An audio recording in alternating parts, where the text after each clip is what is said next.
decades, India has built some of the most sophisticated digital public infrastructure in the world. We have identity systems such as Aadhaar, payment systems such as UPI, and document repositories such as DigiLocker. Yet for most people, accessing welfare remains a reactive process. Citizens are still expected to discover schemes, establish eligibility, gather documents, and navigate administrative complexities on their own. If the state already knows who's eligible, why should the burden of access continue to rest on the citizen? To open this conversation, I'm privileged to welcome Dr. Srikanth Nadhamuni. Dr. Nadhamuni is the co-founder and managing trustee of eGov Foundation, which works with governments in cities across the world and builds digital public goods for urban governance, water, sanitation, and health. He also serves as the CEO of Khosla Labs, a startup incubator. He's best known as the founding CTO of Aadhaar, where he led the development of the DPI that provides unique identity to more than 1 billion Indians. Thank you, sir, for joining us, and I will hand it over to you. Okay, well, wonderful to be here. I was just catching up on the work of the Indus group, very impressive, very interesting. Today I'll talk about an article I wrote in the Mint newspaper a couple of months ago about how AI agents can help Indians, common people, the kind of people that we've been discussing, the 3 states, the principal, the planning commissions of the various states have been talking about poverty alleviation and the challenges that people face. So I'd written this article about how perhaps AI can help in this situation. So I'll talk about it. So meet Lakshmi. She lives in the Krishna Delta in Andhra Pradesh. We had the gentleman from Andhra Pradesh here talk about it. By the way, I'm in the Swarnandhra Committee of Healthcare. The CM invited me there. So she lives in a village, and the bank branch is far away. Actually, there was a maid in our house named Lakshmi from Andhra when we were doing Aadhaar, and we still didn't have an office space, so I'd rented an apartment outside my house, E403, and the Aadhaar Technology Center was running out of that apartment for 6 months, and much of the design happened there. Pramod Verma and Sanjay Jain and Raj Mashwala and Viral Shah and Vivek Raghavan and all these guys, we all used to work out of this apartment. And then in the evening, we'd come down to my place for dinner, and this maid, Lakshmi, would feed us all. So it was a bit of a tribute to her. She lives in Andhra. So she wants a loan, but, you know, the scheme exists like many of the schemes that have been described. The money exists, the bank exists, she's eligible, but yet she doesn't get a loan. And by the way, I was in the board of the HDFC Bank, so I know quite a bit about lending. And so the question is, you know, why is this? And for a lot of Indians, it is challenging to deal with the complexity of filling forms, going to a bank. You're often not very welcome there, and so on. So, you know, procedural complexity is one of the biggest problems in our country. The money exists, the scheme exists, the need exists, everything exists, but rubber doesn't meet road, right? And it destroys, it's very debilitating for a lot of people. For some of us who know how to navigate this, we have contacts, we have people we can call, we probably know how to sort of deal with the system, but for many, that's not an option, right? So I was wondering, you know, is there something that AI can do? But at the same time, while we have these challenges, like the MC just talked about, we have done very well with digital public infrastructure in the country.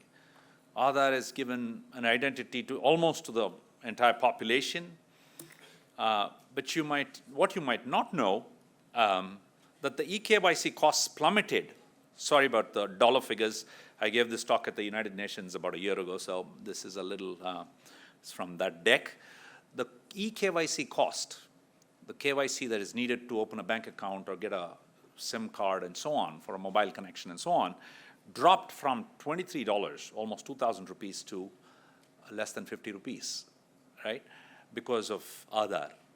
But more interestingly, what that enabled for the country was we actually delivered banking penetration to much of the population. 80% of the people got bank accounts in less than 6 years.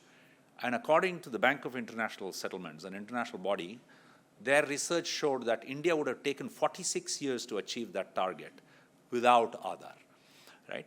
So that's just one scheme. And 300 schemes of the government run on this platform. And even the very first project, my hometown is Mysore, so the first trial was LPG gas cylinder project in Mysore for Aadhaar when we piloted the project. The first project showed that we could stem the leakages of my families taking 3-4 cylinders as opposed to one. And that saved the country about 8,000 crores in 1 year alone after it was launched across the country. So the first project in the first year alone saved us 8,000 crores, less than the cost of the Aadhaar project itself, right? So when these systems are designed well, they can have a huge benefit to the country. So India has learned this well, and it is teaching the world in some sense how to do digital public infrastructure. UPI is doing amazingly. Every chaiwala, banana vendor says he puts his QR code and he just escapes. You just pay and go. And he's just all working beautifully.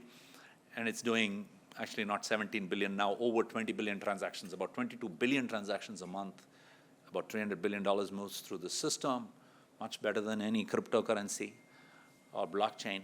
And we've developed this in India as well. And now it's going abroad as well. FASTag works beautifully. When I drive to Mysore, I just go past the toll so fast without having to stand in long lines and so on. Same kind of idea. DigiLocker, 500 million records, whether it is your driver's license, your birth certificate, your whatever, you're able to keep it there. When I was young, growing up, the birth certificate that I had, a pink card, you would go apply, and somebody would say, in a government office, how can I trust that? You get it signed and sealed by a gazetted officer, right? That was the world. We all remember that. Some of you remember that. Many of you are younger. But now you don't have to do that. This is signed by the issuing authority digitally. So if it is scanned, you can figure out who signed this document. And if it is the right authority that signed your birth certificate or your college diploma or whatever it is, you know that it's not fake, it's valid. So all of these are examples of how India has done very well with respect to digital public infrastructure. DigiYatra, it's lovely. We're all able to get into our airports really quickly, and the airport is safer too in the process. In the US, it's $10 every month to do this. There's a private company that does this in the US. Here, Government of India makes it available to everybody, right?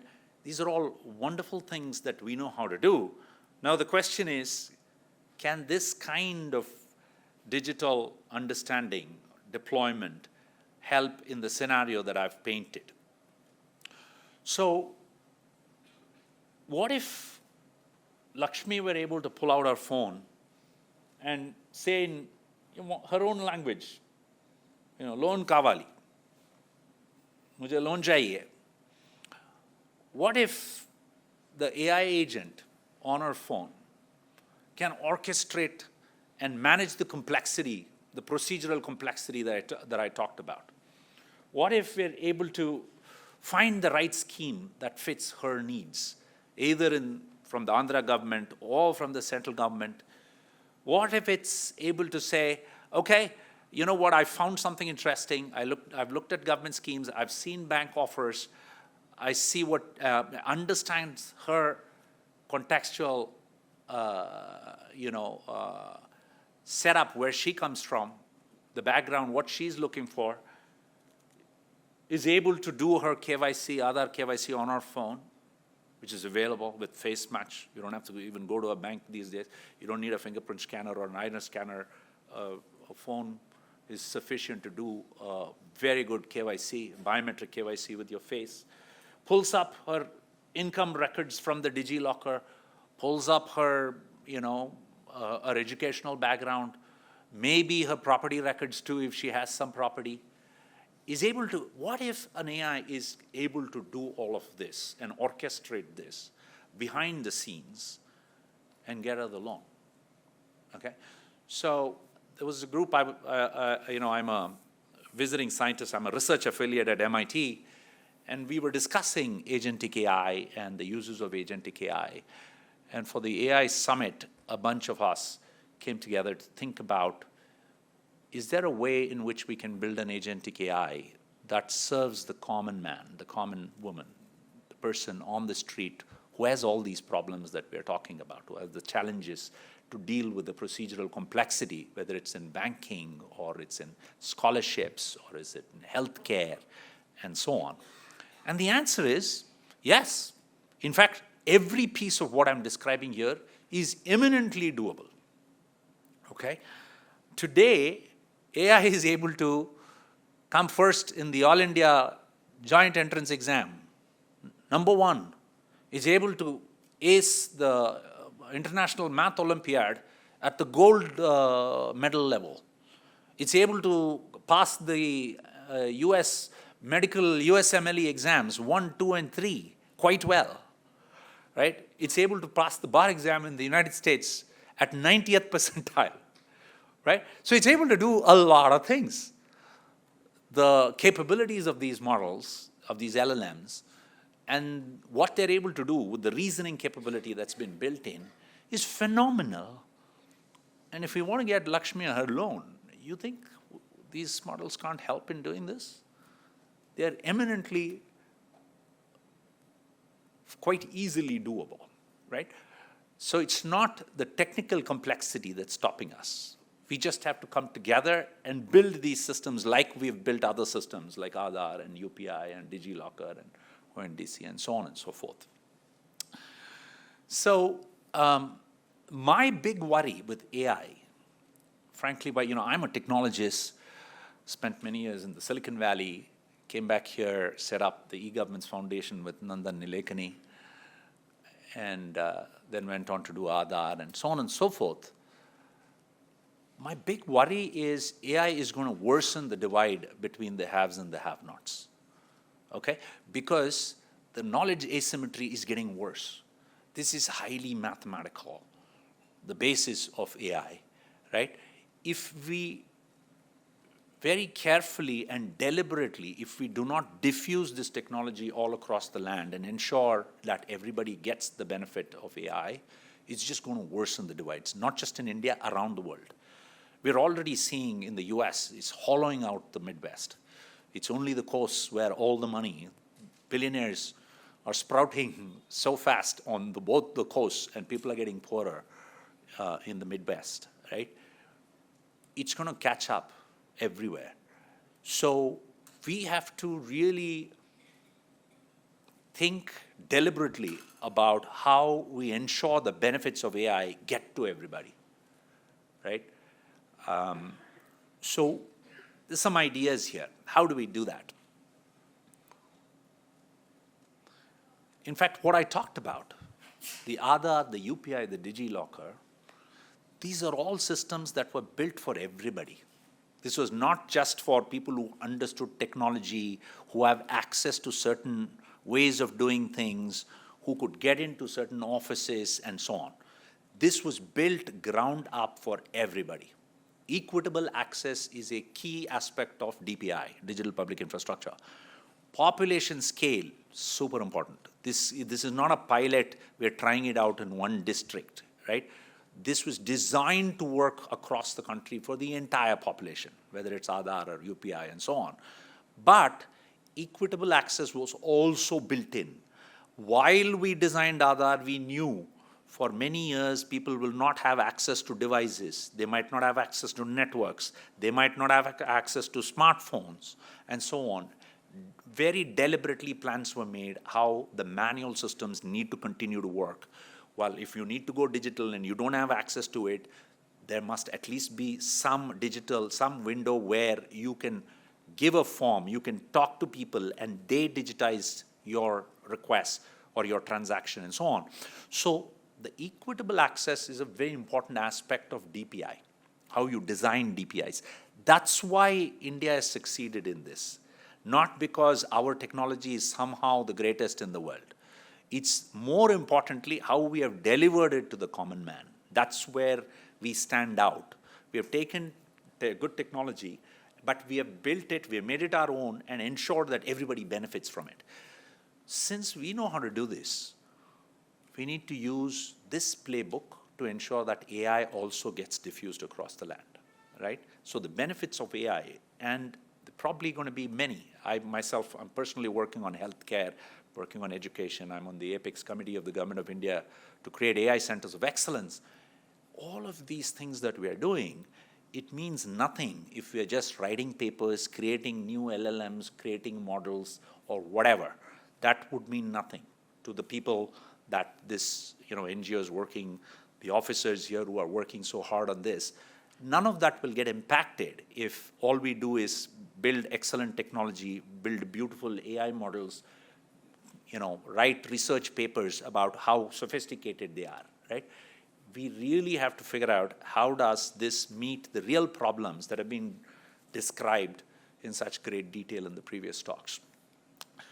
So we do know the answer. So what I'm trying to say is, while AI poses a threat in creating further disparities between the rich and the poor, between the haves and the have-nots, India has also figured out certain ways of deploying technology that can actually help in this situation, right?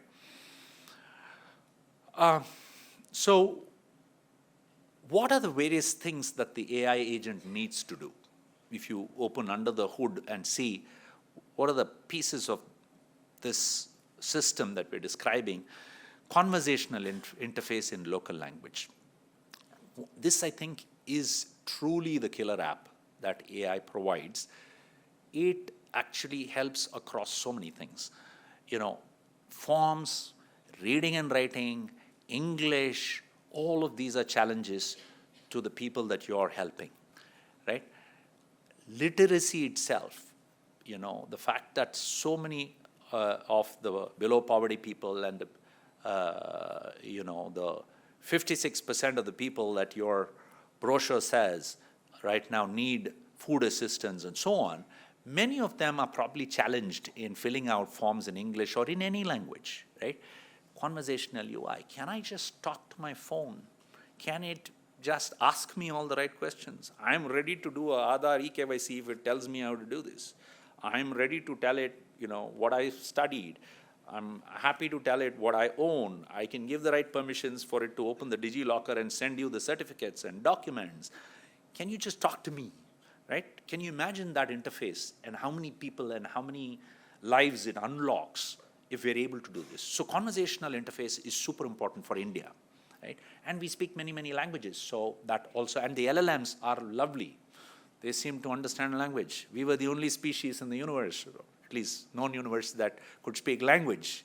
Suddenly there is this machine that can also speak language. That is why we are also stunned by this whole AI innovation. But it can truly help. That's number one.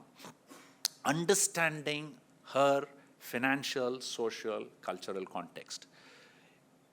If the officer on the other side, if the bank manager on the other side doesn't understand your need, doesn't care, then you have a problem. That's why, I was in banking, so I know this. That's why most of these people are scared to enter that bank, right? Because they're not welcome there, right?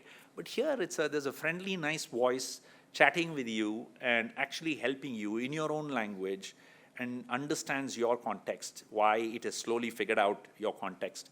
As you can, if you guys have been using ChatGPT or Claude or whatever, you know that the memory model sort of starts understanding who you are and what your needs are and so on and so forth. Imagine that happening in a much better way, right? So that is important, right? Third, finding the best options. Already AI is being deployed for e-commerce, for searches, and so on, figuring out the products that you need. How hard is it to go and find the right loan for this, for Lakshmi, to buy her buffalo? It's equally easy. Or figure out the various government schemes that are there and go and scrape all the sites and get the latest data and ensure that it's updated and so on, right? Navigating procedural, regulatory, and bank complexity. This is where the reasoning models help a lot. See, we can say, why are we creating such complexity in the system? Some of them are unnecessary complexity. Our old ideas, our British Raj ideas still flowing about all kinds of unnecessary and triplicate this, that, and so on. Some of them are unnecessary. Some of them are, hey, you're giving a loan, I need to do a credit check and I need to be thorough that you're going to get me my money back. That's a valid interest of the bank, right? So we can't do away with procedural complexity by saying, oh, to hell with it. We need to deal with it. But the reasoning algorithms today can deal with much more complexity than what we're talking about here, right? So it is not hard to navigate through all of this complexity and find how to comply and get the job done. And at the end of the day, all of this without violating DP laws, without violating the privacy of Lakshmi and her data, ensuring that consent is gotten for all the records that is being asked for, ensuring that all the RBI regulations are complied with, the data localization laws are complied with, all this is doable today. There's nothing stopping us from building this. So I already talked about this. Conversational AI is a game changer. Local language makes it equitable. Everybody gets access, not only the English speakers or Hindi speakers or whatever, everybody gets access to services. It can address literacy barriers, even gender barriers. I'll tell you a story. When we were building Aadhaar, 2009, 2010, we were launching pilot projects across the country. One of our regional offices was in Ranchi, in Jharkhand. And we got word that the women in Jharkhand like Aadhaar. And we were like, why only the women? Everybody gets an Aadhaar. How come women like Aadhaar more than men do? It turns out that they're doing a lot of the hard work in the NREGA, carrying all the bricks and this and that and mud and whatnot. And finally, when it comes to take the payment, often they don't go because the bank is in some taluka headquarters or district headquarters or whatever. And some guy goes there to pick up all their cash, and they don't get much of the cash. They get maybe like 50% at best, right? Apparently, once this other thing happened, the BCs would come to the village and say, put your fingerprint and take your cash, because the bank had arrived to the village and their authentication was being done using biometric access, so nobody could take their money, okay? So, I mean, it wasn't like designed for that, but all these kinds of things we learned as we went along. This too, if they have issues about moving around for whatever reason, for cultural issues, this can help. You can still talk to your phone and get complete access to the whole world, all the services, all the schemes, everything that's available, right? Migrant laborers. Today, there's an estimated 300 million people every year moving around the country. Maybe the number's even now larger. And they have an issue. Somebody from Northeast comes to Bangalore, they still have to deal with Kannada and figure out how to, get on with their lives. So a lot of this can help. So anyway, I don't want to go into too much detail, but you have a language layer which understands Indian languages and Indic language LLMs, Sarvam, and there's IIT Madras, Bhashini, and so on. There is some reasoning, like what I was talking about, that orchestrates the complexity of all this procedural complexity, orchestrating, applying at the right place, waiting for the response, filling out, asking Lakshmi once in a while, hey, I need this, I need that, this thing has to be done, and so on and so forth. All of that reasoning. Autonomous action, consent-based, taking documents, identity, KYCs, all of those trust infrastructure layer out there. And lastly, the DPI rails. You can use Aadhaar for doing the KYC. You can use the DigiLocker and pull out her documents, which she has. Maybe that might be useful in the bank lending case for credit rating. If it's a health transaction, it could be a Aadhaar number. UPI, we can literally deliver her money in her bank account using UPI and so on. So all of these things that we have built can actually come together through this AI agent. And lastly, it's not just, by the way, I know it sort of looks like an ad, but this is ChatGPT image 2.0 generating all these pretty images. She looks pretty happy with it. She got a loan for $1,60,000. It can be for healthcare as well. Her mom needs an appointment to be booked at the PHC or the CHC or even the secondary hospital. It can be done using the Aadhaar number by just talking through on the phone in her own language. We can completely do that. Scholarship application, so it's whether it's livelihoods, healthcare, education, just some examples. So this idea is not specifically for loan. The idea is more about, can we use AI to simplify procedural complexity, allow people to talk in their own language and get the job done with the many schemes and offers and all the facilities that are available out there. Thank you so much. So we now have Arjita, the Chief Product Officer at Indus Action, who will join Dr. Nadhamuni's fireside chat.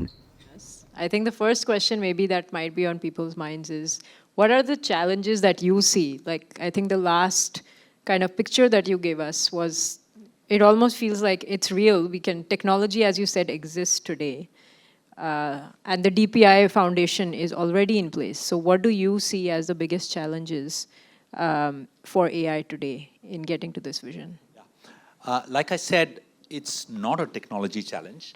There's small things like, our Indic language models and so on, which are already there, which are quite good, and they'll continue to keep getting better. That's not the challenge at all. It's more of, us coming together and planning. How do you build this like a DPI layer so that several services, several schemes, several applications can be sort of elegantly use this foundational layer. So some government body has to come together and look at this agentic AI from a governance and delivery perspective and architect this layer that can then further be used by various other departments, private sector, government, and so on. That's pretty much what it is. There's, the technology already exists. And do you see from the DPIs that we have already, like you gave some examples from Aadhaar, do you see any lessons that we can learn from those DPIs that could apply as we get to this vision? Absolutely. See, it was sort of happenstance that we lucked out and private sector people like Nandan and myself and Pramod and so on were in some sense inducted into the government and worked within the government to create Aadhaar. And that unlocked value, and more importantly, it unlocked our minds to thinking that, hey, this kind of collaboration, deep tech, but with the brief of the entire country to deliver these services is very powerful. And that became sort of crystallized in this phrase, digital public infrastructure. So whether you look at UPI or DigiLocker and so on, they have elements of this working of private sector experts and government.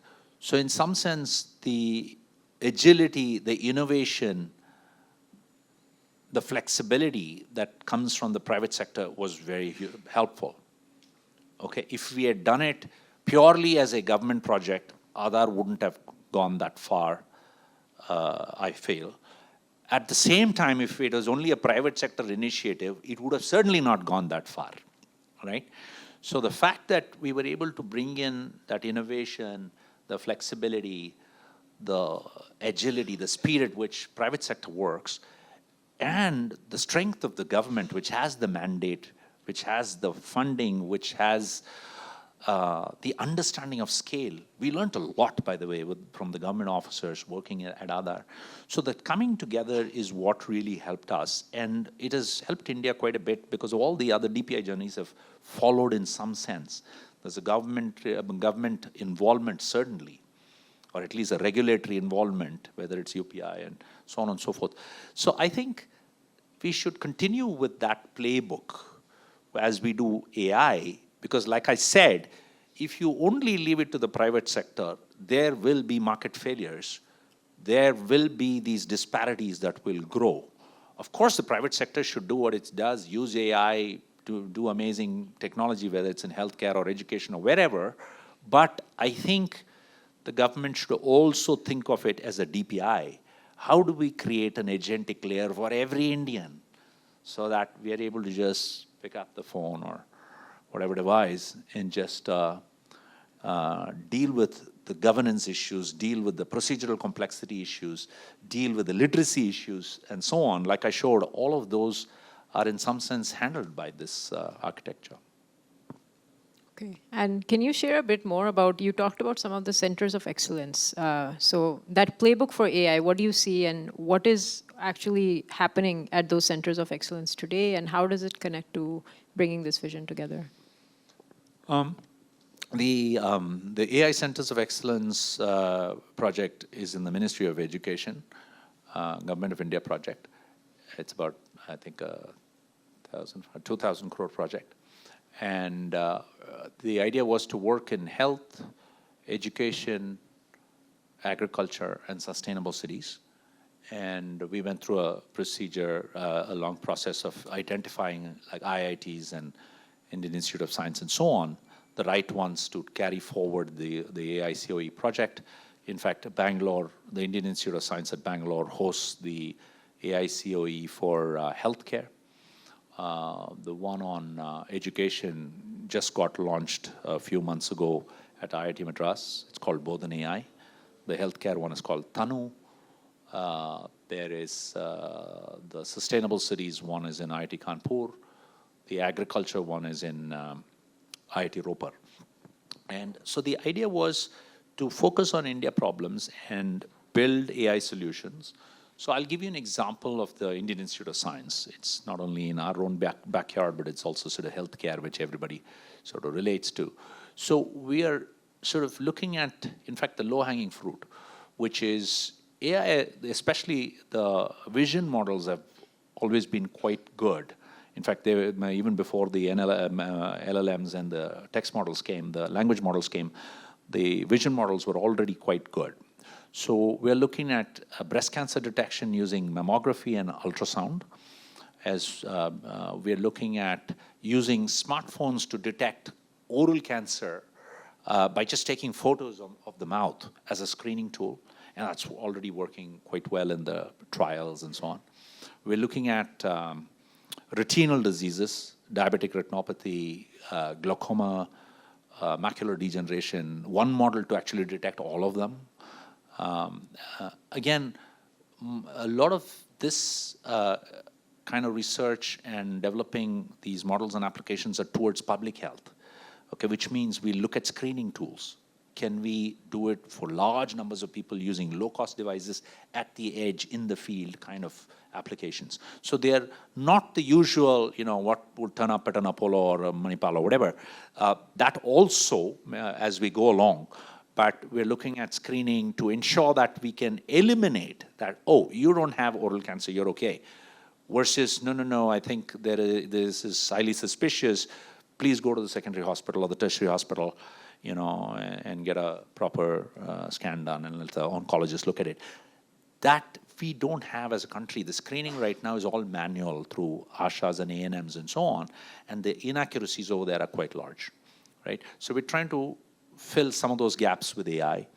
In the case of education, again, one of the subjects very close to my heart is FLN, which is Foundational Literacy and Numeracy.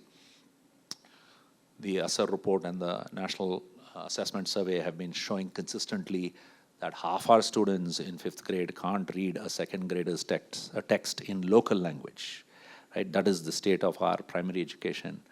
And the question is, can AI help in assessments as well as some sort of adaptive learning? And at least the tools that we've been seeing lately from Xstep, from Pratham, from many places, Vadvani, AI, and so on, very interesting, and they might be able to help, right? So, and of course, IIT Madras is also building Indic models. A lot of the problems around primary education and so on can't be solved by just the OpenAIs and Claudes and so on, because these models expect you already know the language when you speak, okay? That's a recognition problem. That is not a comprehension problem. If I misspoke, if I don't know the word, if I'm a little child and I don't even know the correct words, then will that model help? Actually, it's not very helpful. So we have to build more on our needs for FLN and so on and so forth. So there's a whole bunch of very, very interesting work going on at IIT Madras, both in AI, and similarly on agriculture and sustainable cities too. Okay, that sounds all very exciting. And I also wanted to kind of get your thoughts on the domain that I know many of us in the room think about when we think about citizens accessing social protections on a day-to-day basis. And I just wanted to kind of get your thoughts. Many of the barriers today that are faced by these citizens require a lot of manual intervention. You might need to be going to different physical offices. You might have a mismatch in your phone number with your Aadhaar. You might have a bank KYC issue, right? As we think about AI actually being available to every citizen, how do you imagine AI could help navigate some of these challenges for these citizens? Yeah. At a very basic level, I'll tell you what my intuition is. Let's say you've made, there's some mistake in a form, or something got dropped in a certain process and so on. All these happen all the time, right? Your PAN name is a little different from your Aadhaar, and suddenly you don't get your something Aadhaar for a long time, or your PAN suddenly doesn't. Somebody else says these two don't match, hence I can't do this, that, and the other. All of these are reliant on digital systems which have some rigid rules, which are sort of brittle because they are hard-coded rules, right? But with AI, how do we solve those problems with those brittle rules? Some officer, somebody will have to go through and say, okay, this is a genuine case. Yeah, sometimes this happens. Okay, we have some exceptions to where we solve it, right? So you need reasoning. You can't use the old digital systems which are hard-coded and brittle and expect to solve this. At the same time, you can't open the floodgates and say, okay, anything goes, because then there'll be malicious intent, there'll be people who misuse the system, and so on and so forth as well, right?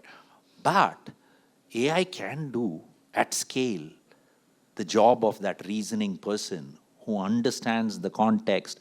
Oh, let me go check whether this person is really the right person. Let me go check on the internet whether this person exists. Okay, well, let me do this, these 5 other API calls on all these other APIs that exist. She claims to be in this program and that program. AI can do this research work and the reasoning like a human being. So I can easily see the governance issues or even procedural complexity issues that I'm talking about can indeed be sorted out. Of course, we might still have a human in the loop finally saying, okay, fine, here I found all this stuff, and based on this, this is the action I take. It might be years before we say, okay, yeah, it's perfectly fine. Maybe it may never come. That's not important.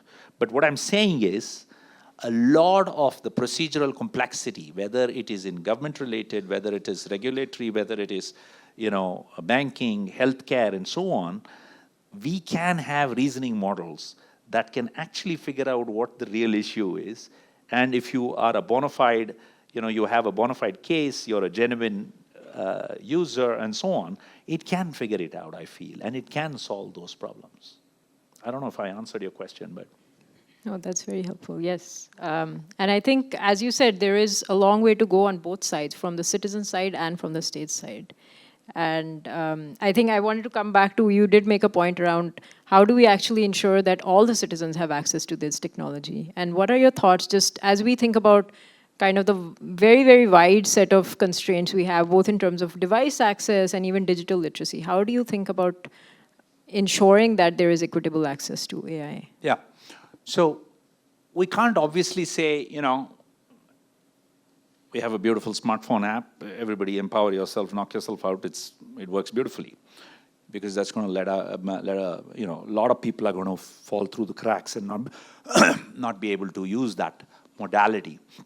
Even though India has apparently 900 million smartphones, I'm sure a lot of people don't have access, or they don't have the ability to use the device to do all these kinds of things we're talking about. So that equitable access aspect of the DPI playbook is super important.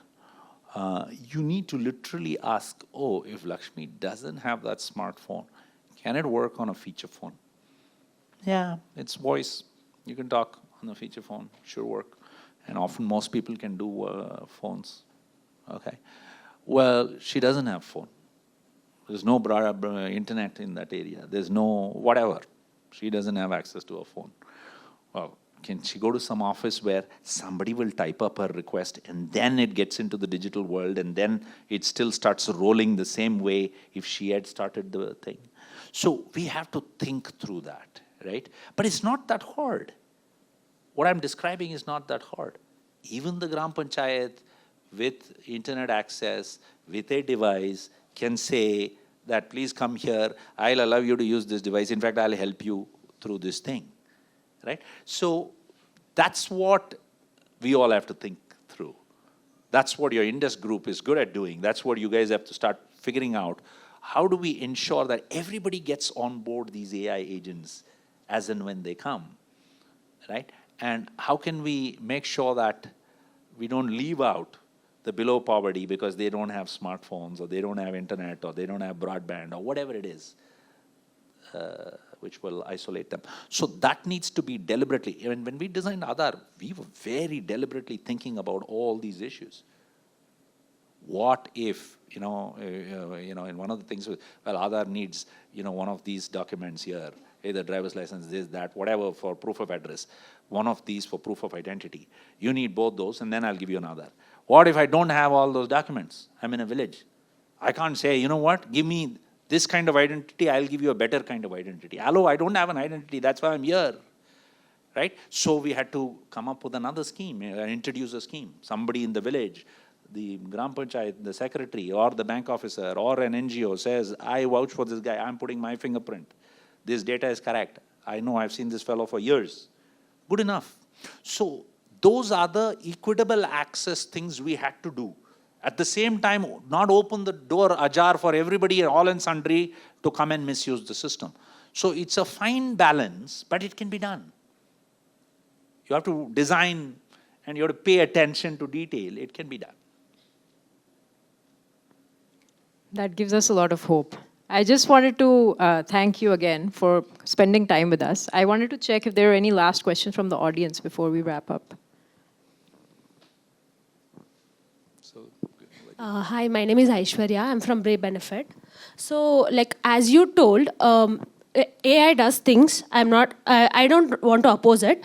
But even though banks has eKYC and things like that, there are, even bank employees also tell if you get a call or a text from unknown person, don't do your eKYC, it is not updated and don't do.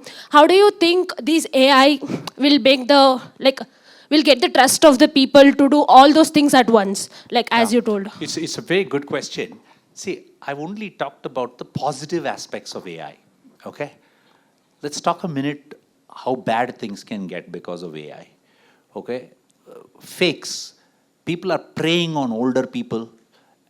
Calls keep coming and lakhs go out, so many of them, even though RBI keeps telling them about it and trying to raise awareness, they get exploited, they give their OTP, this person takes away money from the bank accounts and so on. It's going to get worse with AI, okay?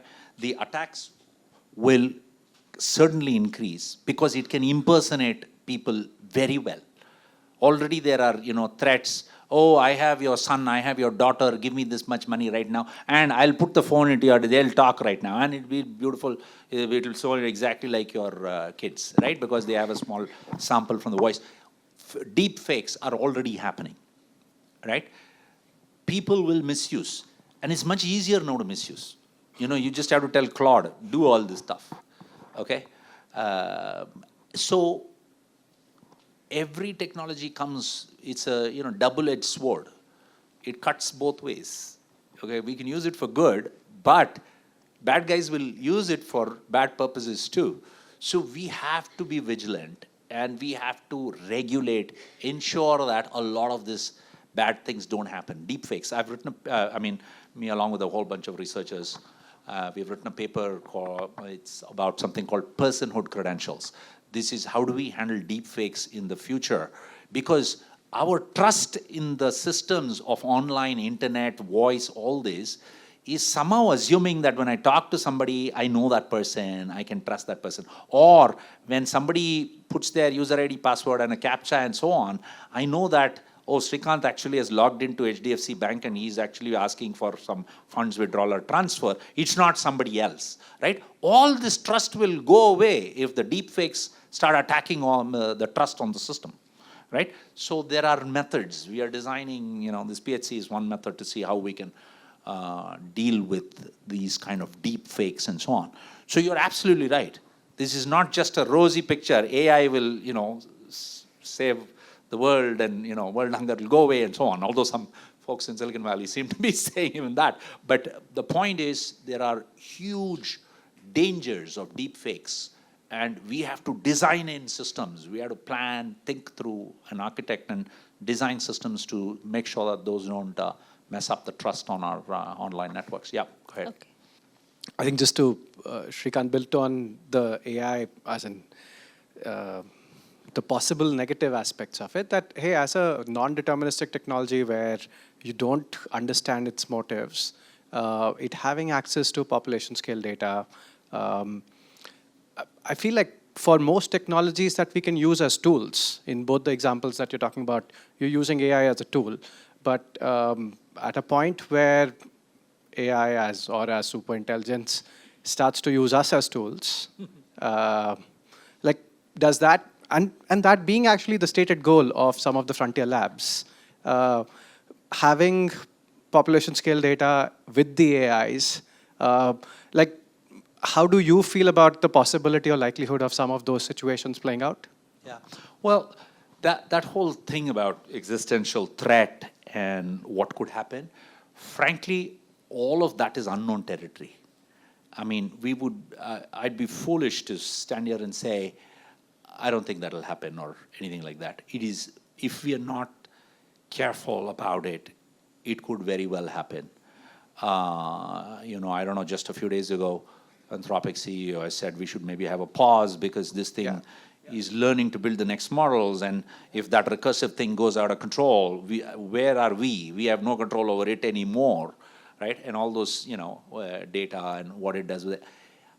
These are all completely uncharted territories. So, frankly, I have no insights into how to solve this problem. Nor are human beings going to stop and say, I'm not going to use the car because that horse-driven carriage, whatever those riders of those horse-driven carriages are going to lose jobs, so I won't do car. Okay, that was the Luddite argument during the Industrial Revolution, and it didn't work. So for the same reason, I don't see humans backing off saying, okay, there is a good technology, it can solve cancer, but it can do all these things, so I'm not going to do it. So frankly, I don't know how it's going to play out. I'm equally concerned because the frontier labs themselves are saying that we are losing control.